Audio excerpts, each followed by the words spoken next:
Boa tarde a todos, a todas. Estamos no 11º domingo do tempo comum e o evangelho proposto pela liturgia desse domingo é extraído do Evangelho de Mateus, do capítulo 9, versículo 36 e do capítulo 10, versículo de 1 a 8. Então vamos ler antes o evangelho. Ao ver a multidão, Jesus teve compaixão dela, porque estava cansada e abatida, como ovelhas sem pastor. Então disse aos seus discípulos: a colheita é grande, mas poucos são os operários.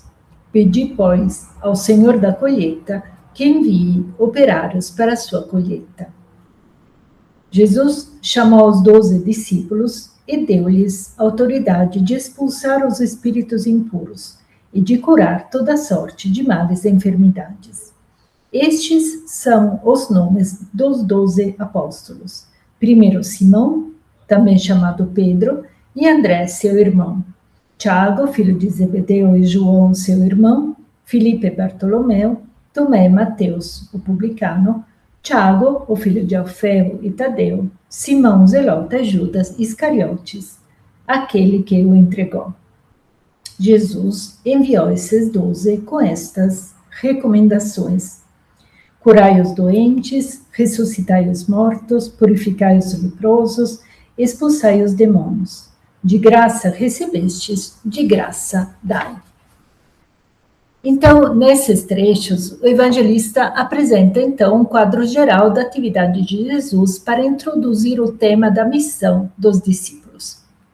Ele volta a sublinhar que, enquanto no âmbito judaico, ou seja, nas sinagogas, Jesus ensina baseando-se nas escrituras, então no texto do Velho Testamento, fora delas, então em ambiente pagão, ele proclama a grande novidade, que é a boa nova do reino, sem se apoiar nos textos do Velho Testamento, apresentando diretamente seus efeitos, que é a cura de toda doença e enfermidade.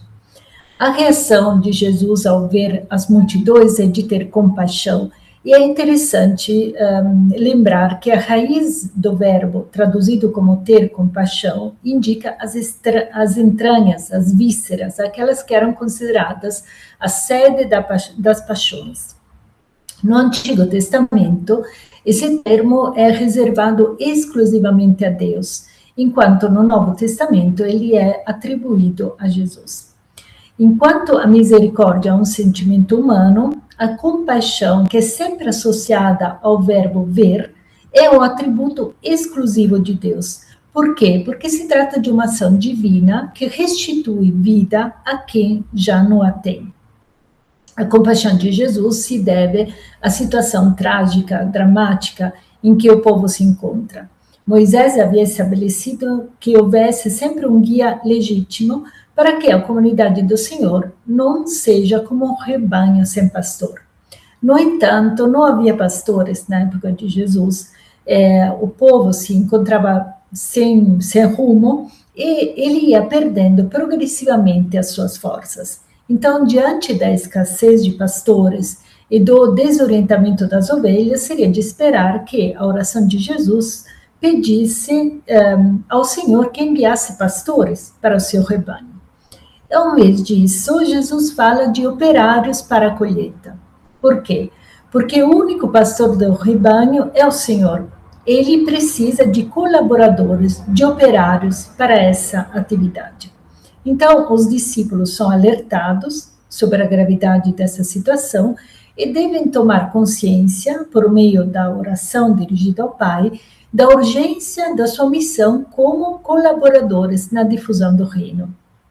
Ao contrário dos representantes da instituição religiosa da época, que se apropriaram do rebanho para satisfazer sua ambição de poder e se consideravam, portanto, donos das ovelhas, os discípulos devem reconhecer que o único pastor do rebanho é Deus. E o papel deles é de operários, ou seja, puramente de cooperação. Pela primeira vez, no Evangelho de Mateus, surge o número 12, associado aos discípulos que seguem Jesus.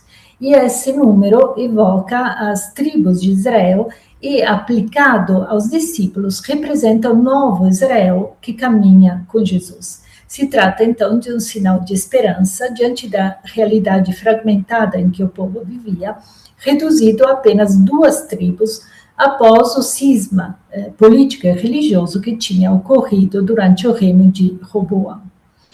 Então, o grupo de discípulos, em função dessa sua missão, recebe de Jesus autoridade sobre os espíritos impuros. O que seriam os espíritos impuros da época?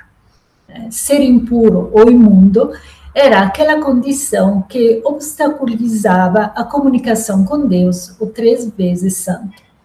Então, o espírito era considerado uma força externa ao ser humano que, se for aceita, agia em sua interioridade, influenciando o seu comportamento.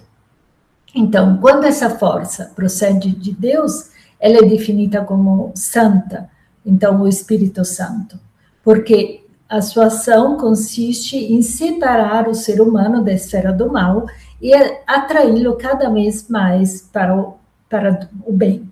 Quando, ao contrário, provém de elementos contrários ao Senhor, é considerada uma força impura que retém o ser humano no mal e que o torna refratário à ação de Cristo.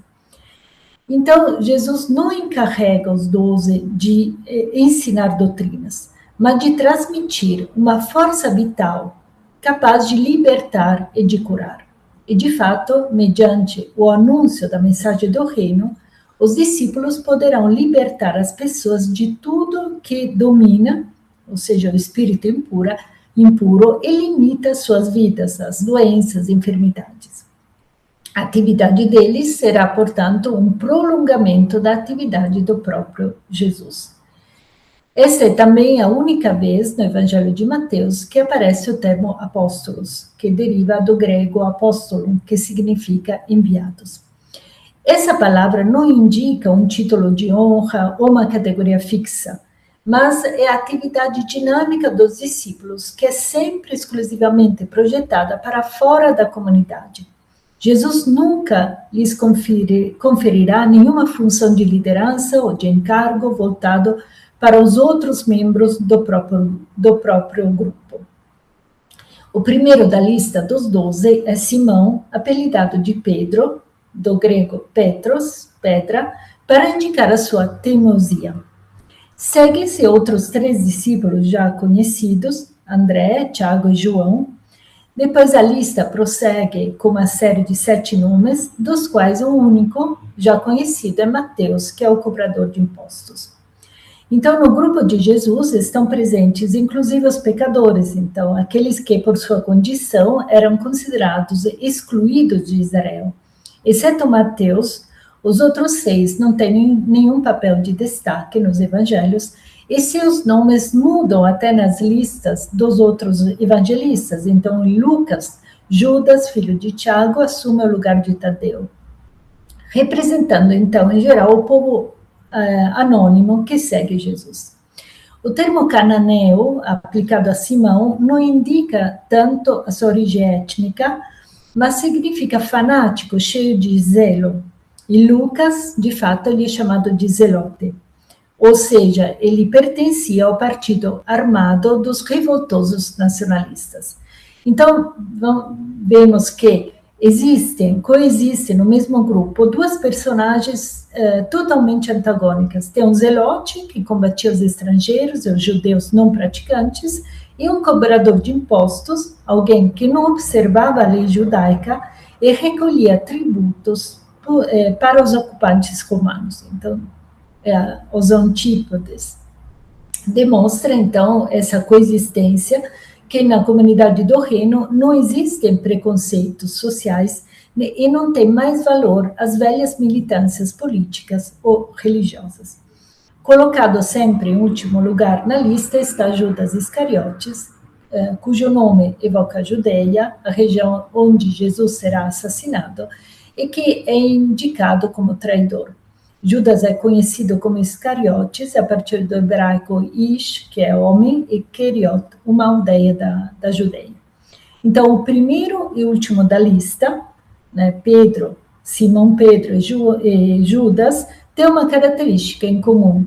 Ambos vão renegar Jesus.